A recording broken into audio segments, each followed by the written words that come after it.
దేవుని బిడ్డలారా, ఈరోజు కుటుంబాలకు కూడా ప్రభువు ఇస్తున్న వాగ్దానం ఏమిటి అంటే, 1 సమూయేలు 17:26 చదవండి. దావీదు ఆ ఆ తిరస్కరించుటకు ఈ సున్నతి లేని ఫిలిష్తీయుడు ఎంతటి వాడు, వాని చంపి ఇశ్రాయేలీయుల నుండి, అండర్లైన్చండి ఈ మాట, ఈ నింద తొలగించి. Praise the Lord. ఈరోజు మరొక మాట ఏమిటంటే, నిందను తొలగించే దేవుడు నీ ఎదుట నిలబడి ఉన్నాడు. ఏమిటి రెండో మాట ఏమిటి? నిందను తొలగించే దేవుడు నీ ఎదుట నిలబడి ఉన్నాడు. నీ మీద ఉన్న నిందలన్నీ ఆయన కొట్టివేయునుగాక, యేసు నామములో కొట్టివేయబడునుగాక. చాలా మంది నిందలేస్తూ ఉంటారు. ఉదయం అమ్మగారు చెప్పారు యోబు గురించి. యోబు ఏ పాపం చేయకపోయినా స్నేహితులు వచ్చి ఏం చేశారు? నిందలేశారు. యోబు ఏ పాపం చేయకపోయినా స్నేహితులు వచ్చి నిందలేశారు. నా దేవుడు అంటున్నాడు, ఇప్పుడు ఈ మాటలు వింటున్న దేవుని జనాంగమా, మీలో ఎవరి మీదనైనా ఇలాంటి నిందలు మోపబడ్డాయా? నా దేవుడు వాటిని తొలగించి దూరపరచునుగాక, వాటిని తొలగించి దూరపరచునుగాక. నీ మీద మోపబడిన ప్రతి నింద తొలగింపబడునుగాక. తప్పకుండా నా దేవుడు నీకు సాయం చేయబోతూ ఉన్నాడు. నిందలన్నీ తొలగించి నిన్ను తలగా నియమిస్తాడు. నువ్వు పోగొట్టుకున్న గౌరవాన్ని మరలా ప్రభువు నీకు అందజేస్తాడు. నిందల మధ్యలో, అవమానాల మధ్యలో, తృణీకరణల మధ్యలో, భయంకరమైన మనుషుల మాటల మధ్యలో పడి నలిగిపోతున్నావేమో, మనుషుల యొక్క సూటిపోటి మాటలు భరించలేక తల్లడిల్లిపోతున్నావేమో.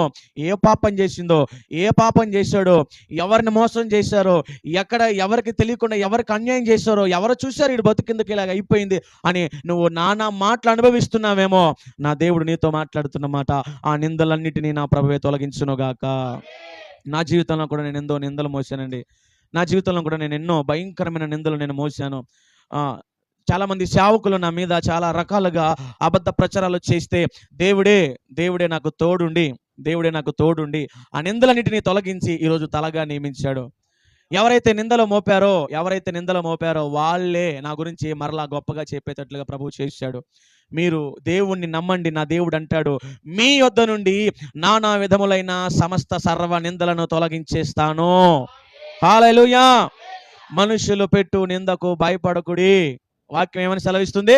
మనుషులు పెట్టు నిందకు భయపడకు, నా దేవునికి తోడుగా ఉన్నాడు. దేనికి నువ్వు భయపడతావు? దేనికి నువ్వు దిగులు పడతావు? దేనికి నువ్వు దడిసిపోతావు? దేనికి నువ్వు ఆలోచన చేస్తావు?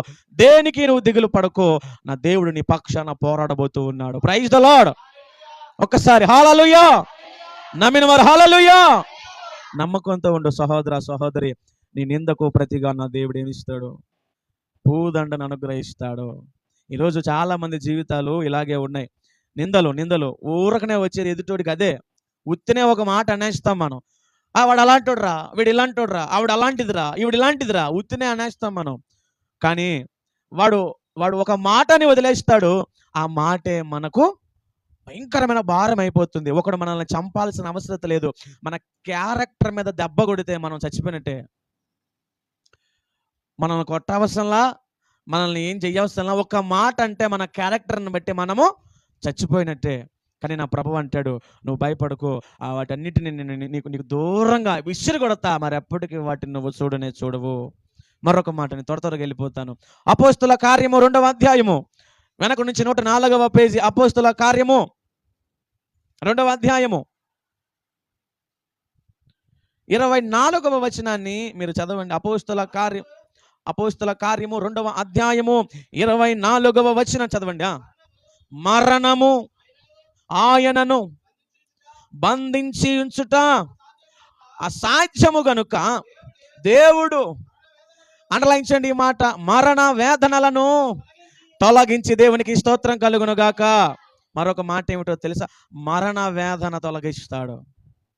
మరణ వేదన తొలగించే దేవుడు నీ ఎదుట నిలబడున్నాడు. ఈ రాత్రి ఏం చెబుతావు ఆయనకి చెప్పు. ఎట్లా బతిమలాడుకుంటావు అంటే ఆయన బతిమలాడుకో. నీ మీద మరణం అనే ఆ ఆలోచన లేకుండా నా ప్రభు నిండు ఆయుష్ నీకు దయచేయునుగాక. మరణ వేదన అంటే దేవుని బిడలారా, మనము ఒక్కొక్కసారి కొన్ని వేదన బాధలు తట్టుకోలేక నేను చచ్చిపోతే బాగుండు అని అనుకుంటాం కదా. అలాంటి వేదనకరమైన బాధలను నీ నుంచి ఆయన తొలగించేస్తాడు. ఆమేన్. మరణ కారణమైనటువంటి వేదనలు నీ నుంచి ఆయన తొలగించేయడానికి ఇష్టపడుతున్నాడు. ఆయన ఏదైనా చేయగల సమర్థుడు. ఈరోజు ఈ మూడవ మాట మీరు అండర్లైన్ చేసి పెట్టుకోండి. మరణ వేదనను ఆయన కొట్టివేస్తాడు. అంటే నువ్వు భరించలేని బాధ ఏదైతే ఉందో, నీవు భరించలేని సమస్య ఏదైతే ఉందో, నీవు సహించలేనటువంటి ఇబ్బందులు ఏవైతే ఉన్నాయో వాటిని నా ప్రభువు తొలగించి వేస్తానంటున్నాడు.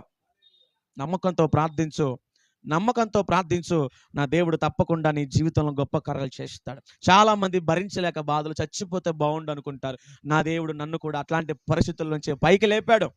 ఒక 2-3 నెలల క్రిందట నేను శనివారం రాత్రి ఆటో తోలుతూ నేను ఉన్నప్పుడు ఆ రాత్రి నేను ప్రార్థన చేస్తున్నాను. రోడ్డు మీద కన్నీటితో ప్రార్థన చేసి 2 మాటలు అడిగాను దేవుణ్ణి. ఒక్కటే ఏమిటి అంటే, ప్రభువా నా నుంచి ఈ సమస్యలను తొలగించు, లేదా నా బిడ్డలతో సహా నన్ను తీసేసుకో అన్నాను. నేను 2 విషయాలు ప్రభువుకు చెప్పాను. ఒకటి ఏమిటంటే, దేవా నా నుంచి ఈ సమస్యలను తొలగించు, లేదా నన్నొక్కనే కాదు నా భార్య నా బిడ్డలు అందరినీ ఒకేసారి తీసేసుకో ప్రభువా అని అడిగాను. ఎందుకని అంటే కొన్ని సార్లు మన జీవితాలలో మనము భరించలేని బాధలు మనం ఎదుర్కొనవలసి వస్తుంది, వేదనలు మనం అనుభవించాల్సి వస్తుంది, భయంకరమైన పరిస్థితులు కూడా మనం వెళ్ళాల్సి వస్తుంది. అలాంటప్పుడు మనం విసిగిపోతాం, వేసారిపోతాం, అపవాది శోధనకు గురి అవుతాం. వాడి ప్రేరేపణలు మనలోకి వచ్చేస్తే వాడు అన్న మాటలు మన చెవుల్లో గింగిరాలు తిరుగుతూ ఏమంటాయంటే, ఇక నీ జీవితము మారదు, ఇక నీ బ్రతుకు మారదు, నీ బిడ్డలంతే, నువ్వంతే, నీ కుటుంబం అంతే అని వాడు రకరకాలుగా మాట్లాడుతూ ఉంటే మనము కొన్ని సార్లు అవి భరించలేక చచ్చిపోవాలనుకుంటాం. నా జీవితంలో అలాంటి రాత్రి ఒకటి ఉంది. అప్పుడు నేను ఒకటే చెప్పాను, నువ్వు తొలగిస్తే సమస్యను తొలగించు, లేదా ఈ భూమి మీద నుంచి నన్ను నా కుటుంబాన్ని తీసేసుకోదేవా అన్నాను. నా దేవుడు మరుసటి రోజే నాకు సమాధానం ఇచ్చి, నాకు నెమ్మదిచ్చి, నాకు శాంతినిచ్చి, నేనున్నాను అని భయపడొద్దు అని ఒక సూచన క్రియ చేసి చూపించి, నువ్వు చావాల్సిన అవసరం లేదు, మరణకరమైనటువంటి వేదనలను నేను తొలగించి దూరం చేస్తానని మాట్లాడు. నా దేవుడు నీతో మాట్లాడుతున్నాడు. మరణకరమైన వేదనలను నేను తొలగించేస్తాను, వాటిని దూరం చేస్తాను, వాటిని అన్నిటికీ నీ దరి చేరకుండా నీకు వాటికి మధ్యన రక్తపు కంచె కోటగా వేస్తాను. Praise the Lord. భయపడకండి. మరణ వేదనలను నేను తొలగించేస్తానని ప్రభు మాట్లాడుతున్నాడు గనుక ధైర్యం కలిగి ఉండండి. మరణకరమైన వేదనలు, మరణకరమైన వ్యాధులు ఏవైనా సరే వాటిని నా ప్రభు తొలగించును గాక. మరొక మాట, ఇర్మియా గ్రంథము 28:11. నేను త్వరగా ముందుకు వెళ్ళిపోతాను. ఇర్మియా గ్రంథము 28:11, 651 పేజీ మొదటి నుంచి. ఇర్మియా గ్రంథము 28:11. అందరూ కూడా ఈ మాటలు తీసుకొని చదవండి. 28:11. ప్రజలందరి ఎదుట ఇట్లా నేను యెహోవా ఇలాగు సెలవిచ్చుచున్నాడు.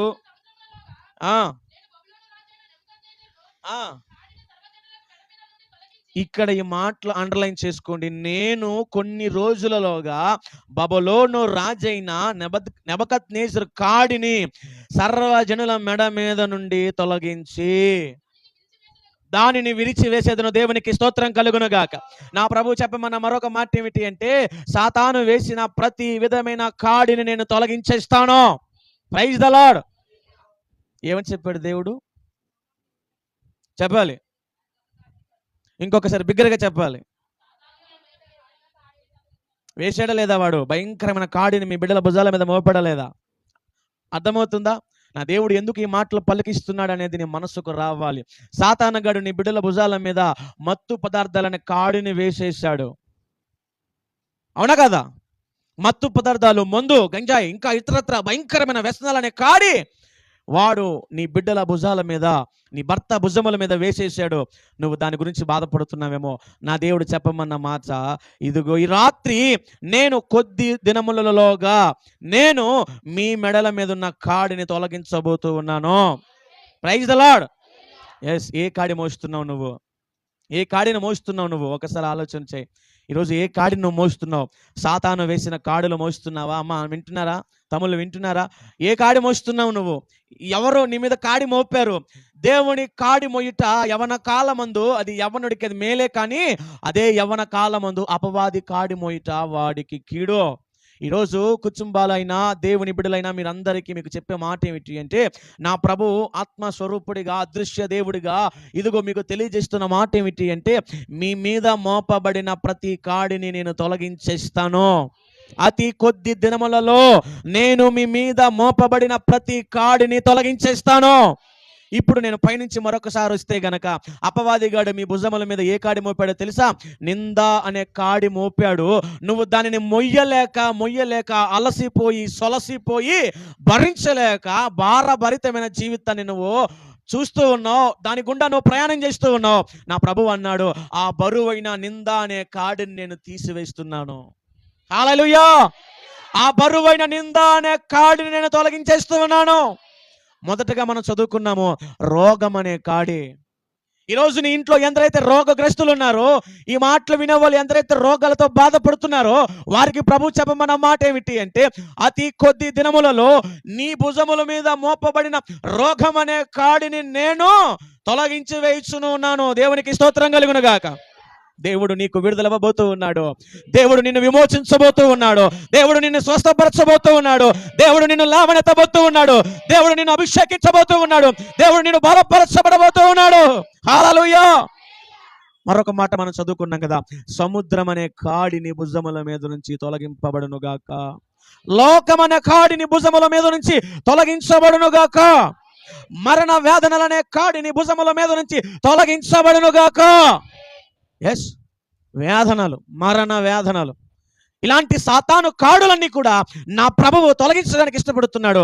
ధైర్యముగా దేవుని కృపా సింహాసనమున వద్దకు వచ్చి ప్రార్థన చేసుకో, నా ప్రభువు నీకు సహాయము చేయునుగాక. అయిపోయింది వాక్యం. అంటే ఇంకొక మాట చూపించడానికి ఇష్టపడుతున్నాను. ఏంటి ఆ మాట అంటే, ఇప్పుడు దాకా ప్రభువు తొలగించి దూరపరిచి అని మాట్లాడాడు. అంటే మనము చదువుకున్నటువంటి ద్వితీయోపదేశ కాండము 7వ అధ్యాయము 15వ వచనం ప్రకారంగా, నీ యొద్ద నుంచి నీ దేవుడైన యెహోవా సర్వ రోగములను తొలగించి వాటిని నీకు దూరం చేస్తాను అని మాట్లాడాడు. నేను కొన్ని విషయాలు చెప్పాను. నీ దేవుడైన యెహోవా నీ యొద్ద నుంచి సముద్రమును తొలగించి నీకు దూరపరచునుగాక. నీ దేవుడైన యెహోవా నీ యొద్ద నుంచి నిందను తొలగించి దూరపరచునుగాక. నీ దేవుడైన యెహోవా నీ యొద్ద నుంచి మరణ వేదనను తొలగించి దూరపరచునుగాక. నీ దేవుడైన యెహోవా నీ భుజముల మీద మోపబడిన సాతాను కాడిని తొలగించి నీకు దూరపరచునుగాక. ఎన్ని కాడులైతే మోస్తున్నావో ఆ కాడులన్నీ యేసు నామములో విరక్కొట్టబడునుగాక. పసిబిడల మొదలుకొని పెద్దల దాకా మోస్తున్న సాతాను కాడులు తెగిపడునుగాక.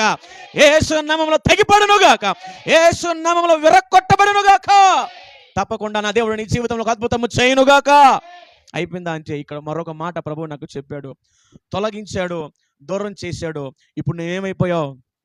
ఫ్రీ అయిపోయావు.